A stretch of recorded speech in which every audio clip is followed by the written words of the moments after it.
10খানা সেরা সেরা টিপস থাকবে যাতে গোলাপ গাছ খুব ভালো করে করা যায়।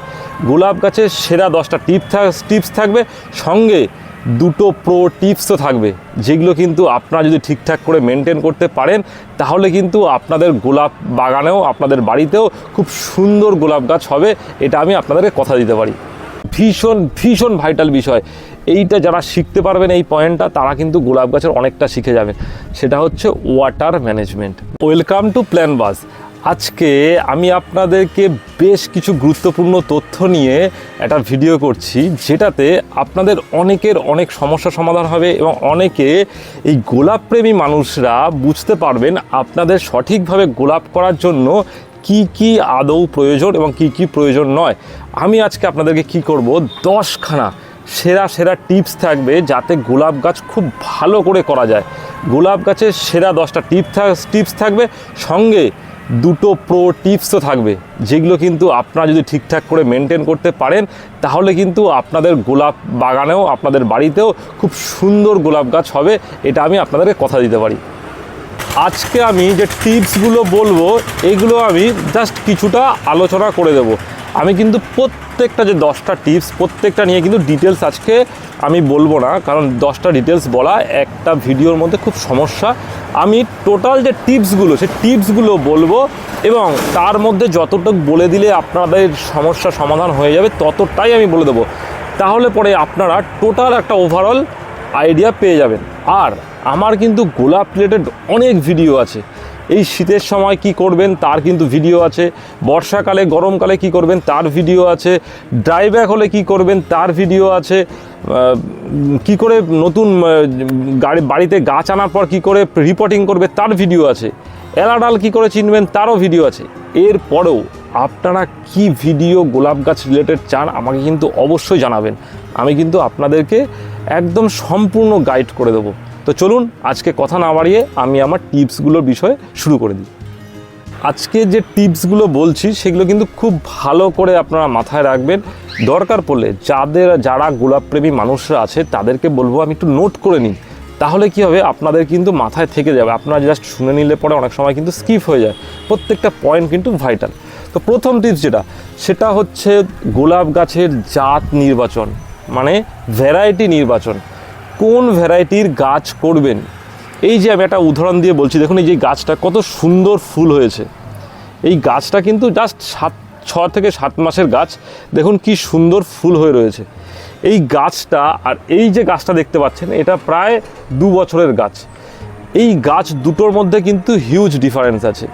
এই গাছটা যতটা ঝাপড়া হবে, যতটা ফুল দেবে, এই গাছ কিন্তু ততটা ঝাপড়া হবে না, তত বেশি ফুল দেবে না। এর কিন্তু ফুলের সংখ্যা লিমিটেড, আর এর কিন্তু অজস্র ফুল দেবে, অজস্র ঝাঁকড়া হবে। এই বিষয়টা কিন্তু আপনাদের মাথায় রাখতে হবে। আপনারা কোনো একটা নার্সারিতে গেলেন, নার্সারিতে কার পছন্দ হলো গাছটা নিয়ে চলে আসলেন। যেমন আপনারা একটা খুব কমন গাছ কিনে আনেন, সেটা হচ্ছে ডবল ডিলাইট, খুব সুন্দর গন্ধ, খুব দেখতে খুব সুন্দর, গাছটা কিন্তু নিয়ে আসেন। কিন্তু যারা প্রথম গোলাপ গাছ করছেন তাদের পক্ষে ওই ডবল ডিলাইট করাতে কিন্তু সত্যি একটু ডিফিকাল্ট, কারণ ওই ডবল ডিলাইট গাছটাকে খুব সহজে প্রেডিকশন করা যায় না। খুব পাকা হাত ছাড়া ওই ডবল ডিলাইট গাছটাকে মনের মতো করে তৈরি করাটা কিন্তু সত্যি একটু কষ্টকর বিষয়। তার জন্য আমি বলবো যে আপনারা সবার প্রথমে গোলাপ গাছ করার সবার প্রথমে, এই ভুলটা আমারও হয়েছিল যে আমি না বুঝে কিছু গাছ কিনে নিয়েছিলাম যখন গোলাপ গাছ শুরু করি। সবার প্রথমে আপনাদেরকে করতে হবে গোলাপ গাছের জাত নির্বাচন বা ভ্যারাইটি নির্বাচন বা ভ্যারাইটি সিলেকশনটা, যে কোন কোন ভ্যারাইটি দিয়ে আপনাদের গাছটা শুরু করা উচিত। অ্যাভেলাঞ্চ গ্রুপ শুরু করতে পারেন, আপনারা লাভ করতে পারেন, এরকম অনেক ভ্যারাইটি আছে যেগুলো আপনারা যদি চান তার উপর আমি একটা ভিডিও করে দেবো, বা আপনারা যদি আমাকে কমেন্ট করে বলেন আমি আপনাদের ভ্যারাইটিগুলো জানিয়ে দেবো। আমাদের যে হোয়াটসঅ্যাপ গ্রুপ আছে বা ফেসবুক গ্রুপ আছে, ফেসবুক গ্রুপে আপনারা যদি আপনাদের যা যা রিকোয়ারমেন্ট থাকবে সেটা যদি আমাকে পোস্ট করে বলেন আমি সঙ্গে সঙ্গে উত্তর দিয়ে দেবো, কোনো সমস্যা নেই। তো এই যে গেল ফার্স্ট পয়েন্ট, সেটা হচ্ছে জাত নির্বাচন, গোলাপ গাছের কোন জাত দিয়ে শুরু করবে। এবার হচ্ছে গোলাপ গাছের পর্যাপ্ত রোদ পাওয়াটা কিন্তু গোলাপ গাছের ভীষণ ভীষণ একটা জরুরি বিষয়। যেমন আমার প্রায় 25 থেকে 30টা গোলাপ গাছ আছে। আমার গোলাপ গাছের মধ্যে জাস্ট 5 থেকে 6টা গোলাপ গাছ ঠিকঠাক রোদ পায়, বাদ বাকি গোলাপ গাছগুলো আমি এমন জায়গায় রাখা আছে রোদই পাচ্ছে না।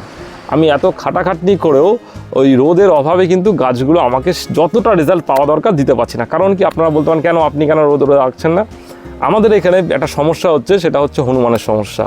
যে এই আমার এই ফাঁকা ছাদে রাখতে পারছি না আমি। এখানে বগনফুলিয়া অন্যান্য গাছ আছে, কিন্তু আমি গোলাপ গাছ রাখতে পারছি না, হনুমান এসে খেয়ে নেয়। তার জন্য আমাকে আলাদা নেট করতে হয়েছে। নেট যেখানটায় করেছি সেখানটায় রোদ পাচ্ছে না, আর এইখানটায় নেট করাটা সম্ভব না, অনেকটা বড় এরিয়া। তো যাই হোক, গোলাপ গাছের জন্য কিন্তু প্রচুর পরিমাণে প্রায় 7 থেকে 8 ঘন্টা, মিনিমাম 6 ঘন্টা থেকে 8 ঘন্টা কিন্তু পর্যাপ্ত রোদ দরকার। তাহলে পরেই কিন্তু আপনি ঠিকঠাক রেজাল্ট পাবেন, না হলে পরে রেজাল্ট কিন্তু পাবেন না। কোনোভাবে যদি এই মিডিয়াতে, গোলাপ গাছের মিডিয়াতে যদি না শুকোয়, তাহলে পরে কিন্তু সমস্যা বাড়বে, কমবে না।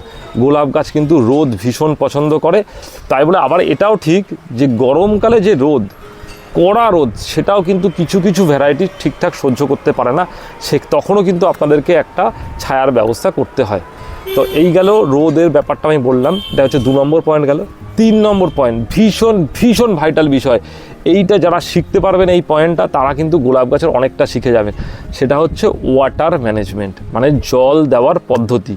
গোলাপ গাছের টিপসের মধ্যে এটা একটা ভীষণ ভাইটাল, এটা সবার মাথার মধ্যে রেখে দিন যে গোলাপ গাছের ভালোভাবে গোলাপ গাছ করতে হলে জল ম্যানেজমেন্ট, মানে জল দেওয়ার যে পদ্ধতি, সেটা কিন্তু আপনাকে রপ্ত করতে হবে। এটা আপনি কোনোভাবেই কারো কাছ থেকে আপনি জেনে নিলেন, বুঝে নিলেন, কিন্তু নিয়ে করতে পারবেন না যতক্ষণ না আপনি নিজে অ্যাপ্লাই করছেন। কারণ আপনি কিভাবে মিডিয়াটা তৈরি করেছেন, যতটা মিডিয়া দিয়েছেন, আপনার রোদ পাচ্ছে কতটা, আপনার এলাকার ওয়েদার কতটা ঠিকঠাক আছে, কেমন আছে, তার উপর কিন্তু নির্ভর। আপনি জল কতটা দিচ্ছেন একটা গাছের গোড়াতে, কোন সাইজের টবে আছে, এটা কিন্তু একটা বড় বিষয় জল দেওয়ার ক্ষেত্রে। দেখুন, এই যে টবের ক্ষেত্রে যতটা মাটি ধরে আছে, এই টবটা ছোট, এখানে যতটা জল যাবে এর থেকে কিন্তু এখানে কম যাবে। এই বিষয়গুলো কিন্তু নিজেকে বুঝতে হবে। যেরকম আমি একটু ওয়াটার ম্যানেজমেন্টটা আজকে একটু শর্টে বলে দিই। গোলাপ গাছ কিন্তু জল খুব পছন্দ করে, কিন্তু সেটা কীরকম জল, যে জলটা ওপর থেকে দেবেন, জলটা নিচ থেকে বেরিয়ে যাবে। জল জমে থাকা কিন্তু একদমই পছন্দ করে না। ধরুন সারা বছর আপনি প্রচুর ঝাঁকড়া গাছ করেছেন সারা বছর খাটাখাটনি করে, কিন্তু এই শীতের সময়টায় যদি গোড়া ভেজা থাকে, যদি জলটা শুকিয়ে না যায়, তাহলে কিন্তু একটা গাছেও করিয়ে আসবে না, ব্লাইন্ড শট বেরোবে। সারা বছর যে আপনি খাটাখাটনিটা করলেন, এই একটু মাত্র ছোট্ট একটা ভুলের জন্য কিন্তু আপনার গাছ কিন্তু রেজাল্ট দেবে না, ফুল আসবে না। অতএব গোলাপ গাছ করার জন্য ওয়াটার ম্যানেজমেন্টটা কিন্তু ভীষণ ভাইটাল একটা বিষয়। আচ্ছা, এবার কি হবে? এবার হচ্ছে গোলাপ গাছের মাটি তৈরি। গোলাপ গাছের মিডিয়াটা কিন্তু খুব জরুরি বিষয়। আপনাদেরকে ডিসাইড করে নিতে হবে কি মিডিয়াতে আপনি গোলাপ গাছ করতে পারবেন। একটা হচ্ছে সিন্ডার, একটা হচ্ছে মিক্স মিডিয়া, আর একটা হচ্ছে মাটি মিডিয়া। আমি 80% মাটি মিডিয়াতে করি, সিন্ডারে একটাই আছে আমার, আর হচ্ছে মিক্স মিডিয়াতে আছে। আমি নিজের এক্সপেরিমেন্টের জন্য মিক্স মিডিয়া, মাটি মিডিয়াতে করেছি, এবং সিন্ডারটা আমি মেনটেন করতে পারবো না বলে করিনি। কেন মেনটেন করতে পারবো না? গরমকালে আমার টাইমটা খুব সমস্যা। গরমকালে যতবার জল দিতে হয় আমি সেটা পারবো না, সেই মাথায় রেখে আমি কিন্তু এখনও সিন্ডারে শুরু করিনি। হয়তো ভাবছি আমি সামনে সিন্ডার শুরু করব।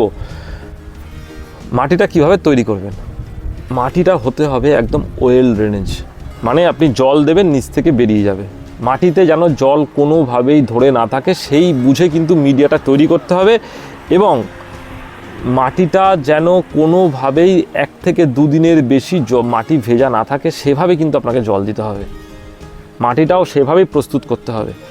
আর মাটিটার মধ্যে যেন যথেষ্ট পরিমাণে মানে গাছের রসদ থাকে, খাবার থাকে, মানে একদম ইউজ করা মাটি। এখন আপনি এই মাটিটাকেই আবার পরের বার যখন রিপোর্ট করবেন, তখন যদি এই মাটিটা ইউজ করেন, তাহলে কিন্তু হবে না। ফ্রেশ একদম মানে মাটি লাগবে। কিভাবে গোলাপ গাছের মাটি তৈরি করবে তার ভিডিও কিন্তু আছে, আপনারা আমার চ্যানেলে পেয়ে যাবেন, দেখে নিতে পারেন। মাটি তৈরি করাটা একটা গেল 4 নম্বর পয়েন্ট। এবার আসবে টব নির্বাচন। গোলাপ গাছের জন্য বা যে কোনো গাছের জন্য টব নির্বাচনটা কিন্তু খুব ভাইটাল বিষয়। যেমন এটা হচ্ছে 10 ইঞ্চির টব, এটা হচ্ছে 8 ইঞ্চির টব। গাছের সাইজ অনুযায়ী কিন্তু টব হবে। আপনি একটা ছোট্ট চারা গাছ আনলেন, চারা গাছ এনে ভাবলেন গাছটা বড় হবে, আমি 10 ইঞ্চির টবে বসিয়ে দিই, গাছটা কিন্তু বাঁচা খুব চাপ হয়ে যাবে, এবং গাছটা থেকে রেজাল্ট পাওয়া কিন্তু খুব মুশকিল হয়ে যাবে। আপনাকে কি করতে হবে? প্রথমে 6 ইঞ্চির টব থেকে শুরু করতে হবে। আমিও সাজেস্ট করবো আপনাদেরকে, চারা গাছ যদি এরকম সাইজের বা এরকম সাইজের চারা গাছ আনেন, 6 বা 7 ইঞ্চির টবে প্রথমে করুন। তারপর কিন্তু স্টেপ বাই স্টেপ গাছটাকে বড় করবেন। যখন এরকম সাইজ আসবে তখন আপনারা এই 8 ইঞ্চি দিতে পারেন, বা এরকম সাইজ যখন বড় আসবে তখনও কিন্তু 10 ইঞ্চি বা 12 ইঞ্চিতে দিতে পারেন। সেগুলো কিন্তু স্টেপ বাই স্টেপ আসবে। অবশ্যই কিন্তু টব নির্বাচনটা খুব ভাইটাল। আপনি ভেবে নিলেন যে গাছ বড় হয়ে যাবে তার জন্য প্রথমেই 10 ইঞ্চি 12 ইঞ্চির টবে বসিয়ে দিয়ে আমাকে রিপোর্ট করতে হবে না, এটা কিন্তু একদম ভুল ধারণা, এবং এতেই কিন্তু গাছের সমস্যা তৈরি হয়। আরেকটা বিষয়, গোলাপ গাছে কী টবে গোলাপ গাছ করবেন? গ্রো ব্যাগ হয়, প্লাস্টিকের টব হয়, মাটির টব হয়। গোলাপ গাছের জন্য কিন্তু মাটির টব হচ্ছে একদম বেস্ট। কখনোই কিন্তু গ্রো ব্যাগ বা প্লাস্টিকের টবে করতে যাবেন না। গরমকালে কিন্তু প্লাস্টিকের টব হিট হয়ে শিকড়ের সমস্যা হয়ে যায়, ঠিক আছে? শিকড়গুলো কিন্তু হিট পেয়ে গেলে পরে তার শিকড়গুলো ড্যামেজ হয়ে যায় এবং গাছ কিন্তু মারা যেতে পারে। তো সেটা রিস্ক হয়ে যাবে। আপনারা যারা গোলাপপ্রেমী মানুষ তারা কিন্তু অবশ্যই মাটির টবটাকে জোগাড় করে করবেন। এরকম প্যারালাল টব যদি পান তো খুবই ভালো। প্যারালাল টব না পেলে যে নর্মাল যে টবগুলো লম্বা টাইপের যে টবগুলো থাকে, নিচটা ওপরটায় গোল নিচটা একটুখানি সরু, সেই টব পেলেও হবে, কিন্তু মাটির টবটা চেষ্টা করবেন যেন অবশ্যই মাটির টব হতে। আচ্ছা, এবার মাটির টবের বিষয়টা গেল টব। আর টবের মধ্যে কিন্তু অবশ্যই দেখবেন এই যে ফুটো যেন অবশ্যই থাকে। এই যে নিচের যে ফুটো আছে এই ফুটোগুলো যেন থাকে অবশ্যই, কিন্তু এইগুলো যেন অবশ্যই থাকে, যেন চারদিকে তিনটে মাঝখানে একটা, এটা যেন মাস্ট থাকতেই হবে। ফুটো বেশি থাকলে সমস্যা নেই। আচ্ছা, এটা গেল টব। 5 নম্বর পয়েন্ট হচ্ছে টব। এইবার আসবে 6 নম্বর পয়েন্ট। 6 নম্বর পয়েন্ট হচ্ছে রিপটিং এবং মালচিং। আপনার যে সাইজের পটই থাকুক না কেন, গাছের সাইজ যেরকমই হোক না কেন, বছরে একবার রিপোর্ট করবেন এবং একবার মালচিং করবেন। না হলে পরে কিন্তু গাছের গ্রোথ আপনি দেখতে পাবেন না। গাছের সঠিক গ্রোথের জন্য আপনাকে কিন্তু একবার রিপোর্ট একবার মালচিং দরকার। কখন রিপোর্ট করবেন? রিপোর্টের বেস্ট টাইম কিন্তু ফেব্রুয়ারি থেকে মার্চ। এই সময়টার মধ্যে যদি আপনি রিপোর্টটা কমপ্লিট করে ফেলতে পারেন তাহলে কিন্তু গাছের দারুণ গ্রোথ হবে। এই গরমকালে দারুণ গ্রোথ, গাছের গ্রোথের সময় কিন্তু গরমকাল। এই যখন আপনারা রিপোর্ট করবেন তখন কিন্তু যতটা সম্ভব মাটি ছড়িয়ে ফেলবেন এবং বেয়ার রুটও করতে পারেন। সেটা খুব পাকা হাত না হলে কিন্তু বেয়ার রুট করবেন না। আর শিকড়গুলোকে কিছুটা কেটে দেবেন, কোনো সমস্যা হয় না। বেশি শিকড় হয়ে গেলে পরে কিন্তু না কাটলে গাছটা গ্রোথ হবে না। আচ্ছা, এটা গেল হচ্ছে রিপোর্ট। আর হচ্ছে রিপোর্টের ভিডিও আছে, আপনারা চাইলে দেখে নিতে পারেন। আর হচ্ছে মালচিং। মালচিংয়ের কখন করবেন? মালচিং মানে হচ্ছে, অনেকে মালচিংটা জানেন না, মালচিংটা আমি ছোটো করে বলে দিই। এই যে টবটা রয়েছে, টবটা থেকে এখন এতটা মাটি রয়েছে, এইটুখানি মতো মাটি 1 থেকে 1.5 ইঞ্চি মতো মাটি তুলে ফেলে দেবো। ওপর থেকে 1 থেকে 2 ইঞ্চি মাটি তুলে ফেলে আবার খাবার সহ ওই মাটিটাকে রিপ্লেস করতে হবে। কিছুটা ওই শেকড় কাটতে হবে। আর এতটা মাটি ফেলে দিলেও চারদিক থেকে কিন্তু কিছুটা করে অল্প করে গাছটা মাঝখানে থাকবে, মানে কিছুটা মাটি তুলে ফেলতে হবে, শেকড় কিছুটা কেটে দিতে হবে। সেটা হচ্ছে টাইমটা হচ্ছে ঠিক আগস্টের শেষ থেকে সেপ্টেম্বরের মাঝামাঝি বা সেপ্টেম্বরের শেষের মধ্যে কিন্তু মালচিংয়ের প্রসেসটা কমপ্লিট করে ফেলতে হবে। মালচিংটা কিন্তু আর রিপোর্ট খুব ভাইটাল বিষয়, এটা কিন্তু অবশ্যই করবেন। আচ্ছা, এরপর হচ্ছে মালচিংয়ের পর আসবে প্রুনিং। যখন মালচিং করবেন, যেই দিন মালচিং করবেন তার 15 দিন পর কিন্তু চেষ্টা করবেন প্রুনিংটা করার। প্রুনিংয়ের কিন্তু একটা বিষয় আছে। মালচিংয়ের সময় যে প্রুনিংটা করবেন সেটা কিন্তু খুব সফট প্রুনিং হবে। মালচিংয়ের সময় কিন্তু কোনোভাবেই হার্ড প্রুনিং করবেন না। আর গাছ যখন রিপোর্ট করবেন সেই সময় কিন্তু আপনারা চাইলে হার্ড প্রুনিং করতে পারেন। প্রুনিংটা কিন্তু খুব সাবধানে করবেন, দেখে করবেন। প্রুনিংয়ের ওপর গাছ গ্রোথের একটা বিষয় আছে। যেই সময়টা মালচিং করবেন সেই সময়টা যদি হার্ড প্রুনিং করে ফেলেন তাহলে কিন্তু গাছ সেই হিসাবে বাড়বে না, রেজাল্ট কম আসবে। প্রুনিংটা কিন্তু ওই সময়টায় করবেন, আমি যেই সময় পিরিয়ডটা বললাম, এবং টাইমের গ্যাপটা অন্তত 15 দিন রাখবেন। 15 দিনের থেকে কিছুদিন 4-5 দিন বেশি হলে কোনো সমস্যা নেই। প্রুনিংটা কিন্তু সেই সময়টাই করবেন। আচ্ছা, এটা গেল হচ্ছে প্রুনিংয়ের বিষয়। এবার আসবে গাছের খাবার। গাছ করতে হলে গাছের তো খাবার দিতেই হবে, এটা একটা খুব স্বাভাবিক বিষয়। এই গোলাপ গাছের জন্য কিন্তু যারা নর্মাল বাড়িতে করবেন গাছ তারা কিন্তু কয়েকটা খাবার দিলে পরেই হয়ে যাবে।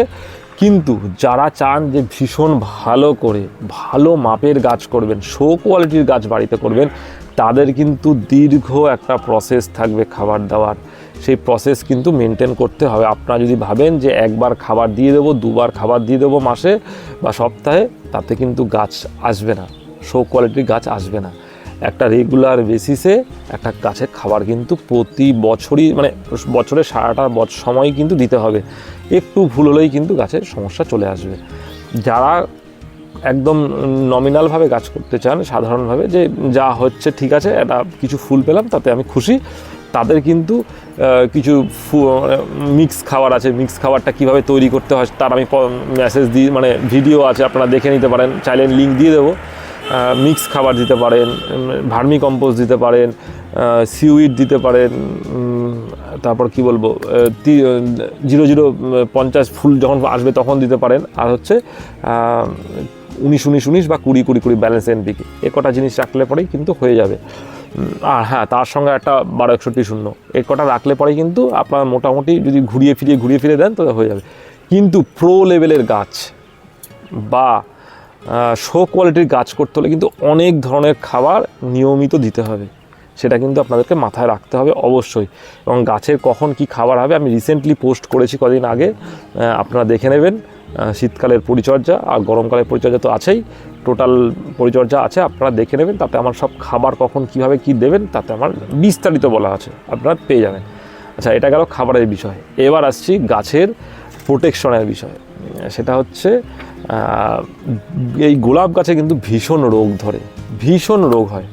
সেটা হচ্ছে বর্ষাকালে ফাঙ্গাস অ্যাটাক করে, গাছের পাতাগুলো ছিট পড়ে যায়। ড্রাই ব্যাক হয়, ড্রাই ব্যাক যে কোনো সময় ড্রাই ব্যাক আসে, পুনিংয়ের পর আসে, আবার বর্ষাকালেও আসে। ড্রাই ব্যাক বিভিন্ন কারণে হয়, রুট ড্যামেজ হলে হয়, খাবার বেশি দেওয়া, মানে মিক্স খাবার যেগুলো গোড়াতে দেওয়া হয় ড্রাই, সেগুলো বেশি হলে হয়ে যায়, জল বেশি হলে হয়ে যায়, বিভিন্ন কারণে হয়। ড্রাই ব্যাকের যে সমস্যা সেটা কিন্তু খুব ভাইটাল বিষয়। দেখুন এইটা তো ড্রাই ব্যাক হয়েছিল, আমি দেখাই, এই যে এই গাছটা তো ড্রাই ব্যাক হয়েছিল, আমি এটা ডালটা কেটে দিয়েছি। খুব সাবধানে কিন্তু গোলাপ গাছ রাখতে হয়, একদম যত্নটা কিন্তু খুব ভালোভাবে করতে হয়। ড্রাই ব্যাক কিন্তু গোলাপ গাছে আসবেই। আপনি ভাবলেন যে যতই প্রোটেকশন নিই না কেন গাছ সুন্দরভাবে করছি ড্রাই ব্যাক হচ্ছে না, ড্রাই ব্যাক কিন্তু আসেই। আপনাকে সেটা সব সময় দেখে কিন্তু গাছের প্রতি খেয়াল রাখতে হবে, দেখে কিন্তু আপনাকে ড্রাই ব্যাকটাকে নিয়ন্ত্রণ করতে হবে। এবং যা যা রোগ আসছে সেগুলো কিন্তু স্কেল একটা রোগ হয়, ওটা যদিও পোকার বিষয়, ওটা অ্যাটাক করে। তারপরে আরও বিভিন্ন ধরনের পাতাগুলো কি হয়, পাতাগুলো হলুদ হয়ে ঝরে পড়ে যায়, বেশিরভাগই ফাঙ্গাল ইনফেকশন। তার জন্য কি দেবেন আপনারা, অ্যান্টি ফাঙ্গাল ইউজ করতে পারেন। ফাঙ্গাসগুলো বিভিন্ন রকমের আছে, সেটা নিয়ে আমি আলোচনা করেছি, তাও আমি একটা বলবো এই ভিডিওতে। সেটা হচ্ছে স্প্রিন্ট বলে একটা ফাঙ্গিসাইড আছে, সেটা আপনারা ইউজ করতে পারেন। ওটা দু রকম, মানে কন্ট্রাপ বা সিস্টেমিক দু রকমেই কাজ করে, ওটা কিন্তু আপনারা ইউজ করতে পারেন। ওটা আমি নতুন পেয়েছি, খুব ভালো রেজাল্ট, তার জন্য আপনাকে এটা বলে দিলাম। আর অ্যামিস্টার টপ, ওটাও আপনারা ইউজ করতে পারেন এই ফাঙ্গাল প্রবলেমের জন্য। আরও যদি মানে ভালোভাবে করতে চান, বিভিন্ন রকমের আছে, সেটা রোগ বুঝে কখন কীটা হচ্ছে সেই অনুযায়ী কিন্তু আপনাদেরকে দিতে হবে। আচ্ছা, এবার চলে আসি, এটা গেল ফাঙ্গাল প্রবলেম। এরপরে আরেকটা যেটা প্রবলেম আসে সেটা হচ্ছে রোগ পোকা। পোকা কিন্তু গোলাপ গাছে ভীষণভাবে ভীষণ অ্যাটাক করে। শুধু যে একটা নয়, বিভিন্ন রকম পোকা অ্যাটাক করে এবং সেগুলোকে নিয়ন্ত্রণ করা কিন্তু সত্যিই চাপের বিষয় হয়ে যায়। যতই আপনি দেন তারপরেও আপনি ভাবলেন যে দিচ্ছি তো হচ্ছে না কেন, কিন্তু হ্যাঁ, তারও উপায় আছে। তাই বলে কি পোকা নিয়ন্ত্রণ করা যায় না? নিয়ন্ত্রণ করা যায়। পোকা নিয়ন্ত্রণ কিন্তু আপনাকে করতেই হবে, নাহলে কিন্তু এত সুন্দর ফুলগুলো পোকায় খেয়ে নেবে। আপনি বুঝতেও পারবেন না, যেমন কড়ি হয়েছে, কড়িটাকে খেয়ে নেবে, আপনার কান্না পেয়ে যাবে যে এত সুন্দর করে খাটাখাটনি করলাম, পোকা খেয়ে নিল। পোকার জন্য দুটো আপনারা কিন্তু এই পেস্টিসাইড ইউজ করতে পারেন। ওটা কিন্তু খুব, এই যে যখন যে ফুলটা আসবে এই যে সময়টা, এই সময়টা কিন্তু অন্তত 4-5 দিন গ্যাপে অল্টারনেট করে দেওয়া উচিত। একটা হচ্ছে কাকা আর একটা হচ্ছে সোলেমন। বন্ধুরা, গোলাপ গাছের মানে 10 নম্বর যে পয়েন্টটা আমি বলবো সেটা হচ্ছে রোগ পোকা। পোকা কিন্তু এই গোলাপ গাছে ভীষণভাবে অ্যাটাক করে। দেখুন এই যে গোলাপ গাছগুলো, আমি এই যে ফুলগুলো এত সুন্দর ফুল ফুটে রয়েছে, রাতের অন্ধকারে কিন্তু পোকাগুলো এই কড়ি খেয়ে নেয়, ফুল খেয়ে নেয়। এটাকে যদি নিয়ন্ত্রণ করতে না পারেন, সারা বছরের খাটনি কিন্তু ওই সময়টা শেষ হয়ে যাবে। পোকা ইউজ করার জন্য সবাই ইউজ করে যেটা মানে একদম চলতি জিনিস হচ্ছে ওবেরন খুব ভালোভাবে আপনারা ইউজ করতে পারেন। আর কাকা তো দিতেই হবে। ওবেরন আর কাকা আপনারা সপ্তাহে অল্টারনেট করে অন্তত 4 দিন বা 5 দিন গ্যাপে করে দিতে পারেন। কিন্তু আমি যেটা ইউজ করি সেটা হচ্ছে, আমি কিন্তু ওবেরনটা এখনও কম ইউজ করি, আমি ইউজ করি সোলেমনটা ওবেরনের সাথে আরেকটা কম্পোনেন্ট মিশিয়ে সোলেমনটা হয়েছে। সোলেমনটা হচ্ছে কন্টাপ এবং সিস্টেমিক দুটো একসাথে দেওয়া আছে, ওটা একটু অ্যাডভান্স লেভেলের সোলেমনটা। তো তার জন্য আমি সোলেমনটা ইউজ করি। অনেকেই সোলেমনটার কথা বলেন না, ওবেরনটার কথা বলেন, আমি সোলেমনটা ইউজ করি। আপনারা চাইলে সোলেমনটাও ইউজ করতে পারেন, ওবেরনটাও ইউজ করতে পারেন।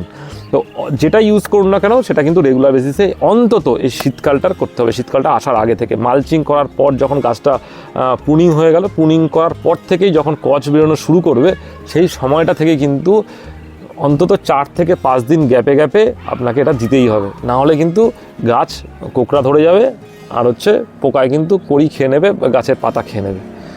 বছরের সারাটা সময় আপনি অন্তত 10-12 দিন 15 দিন পর দিলেও সমস্যা নেই, কিন্তু এই যখন ফুল আসছে সেই সময়টায় কিন্তু এই পোকার ওষুধগুলো, এই দুটো জিনিস কিন্তু অবশ্যই আপনাদেরকে ঠিকঠাক সব বুঝে দিতে হবে। এই গেল আজকের টোটাল 10টা পয়েন্ট। আমার ভিডিওগুলো আপনাদের কেমন লাগছে আপনারা কিন্তু অবশ্যই জানাবেন, এবং আপনারা কি কি গোলাপ গাছ আইডির গোলাপ গাছ করছেন, কোথা থেকে করছেন আমাকে কিন্তু অবশ্যই বলবেন। আমার ভিডিওগুলো কেমন লাগছে জানাতে কিন্তু ভুলবেন না।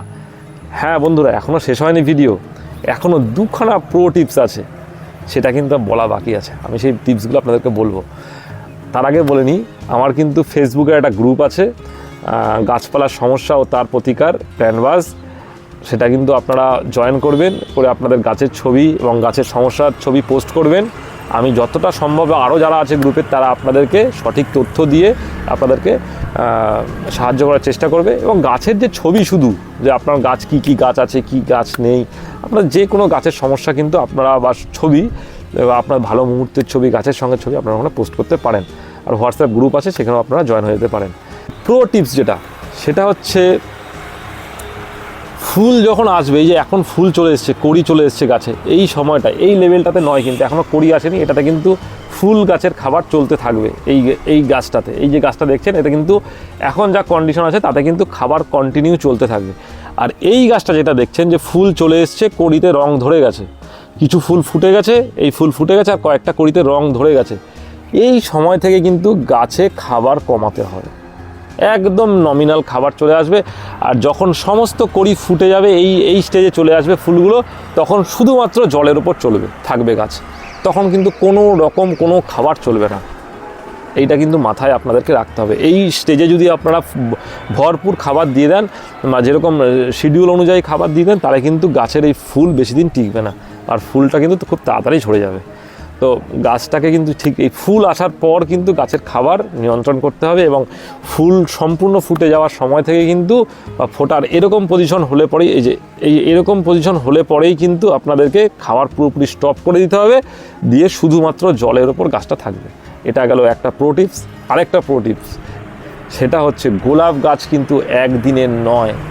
আপনি ভাবলেন যে আজকে আমি গোলাপ গাছের 2টো ভিডিও দেখলাম, 2টো লেখা পড়লাম, গোলাপ গাছ কালকে থেকে আমি সুন্দর করে করতে পারবো, সেটা কিন্তু নয়। গোলাপ গাছ অনেক ধৈর্যের, অনেক যত্নের, অনেক ভালোবাসার। গোলাপ গাছকে ভালোবাসতে হবে, গোলাপ গাছকে যত্ন করতে হবে এবং অনেক ধৈর্য থাকতে হবে। ধৈর্য না থাকলে কিন্তু আপনি গোলাপ গাছ করতে পারবেন না। এটা কিন্তু খুব খারাপ শোনালেও এটা কিন্তু খুব বাস্তব কথা। এবছর গোলাপ গাছ ঠিকঠাক করতে পারেননি, সামনের বছর ভালো গোলাপ পেতে হলে কিন্তু আপনাকে সারাটা বছর আপনাদেরকে খাটতে হবে। এই শুধু শীতকালে যত্ন নিয়ে কিন্তু গোলাপ গাছ ভালো করা যাবে না। আরেকটা বিষয়, আমি এটা ভাবিনি বলবো, কিন্তু আমি ভিডিও করতে করতেই মনে হলো আপনার বলে দেওয়া উচিত। আরেকটা টিপস, সেটা হচ্ছে যারা গোলাপ প্রেমী মানুষ তারা চাইবেন শীতকালেই শুধুমাত্র গোলাপটাকে নিতে। গরমকালে গোলাপ ফোটে, অনেকেই বলেন যে গোলাপটা শীতের ফুল, না, গোলাপটা শীতের ভালো হয়, কিন্তু গোলাপ সারা বছরই ফোটে। সারা বছর কিন্তু ফুল নেবেন না, কড়ি কেটে দেবেন। এটা করলে পরে কিন্তু ওই সময়টায় গাছ ভীষণভাবে বাড়বে এবং শীতকালে ফুলটা বেশি পাবেন। এবং শীতকালে ফুলের যা গ্লেজ হবে, ফুলের যা সাইজ হবে, গরমকালে সাইজও ভালো হবে না, গেট আপও সেরকম হবে না এবং সেই রঙও পাবেন না। অতএব গরমকালটা যদি আপনি স্যাক্রিফাইস করেন, এই শীতকালে কিন্তু মন ভরে ফুল পাবেন। এটা কিন্তু আপনারা মাথায় রাখবেন। তো চলুন, আজকের ভিডিওটা এই পর্যন্তই। আমার যদি ইনফরমেশনগুলো ভালো লাগে তাহলে কিন্তু বন্ধুদের সাথে অবশ্যই একটু শেয়ার করে নিতে হবে। আবার দেখা হবে নতুন কোনো টিপস নিয়ে, নতুন কোনো ভিডিওতে। Thank you.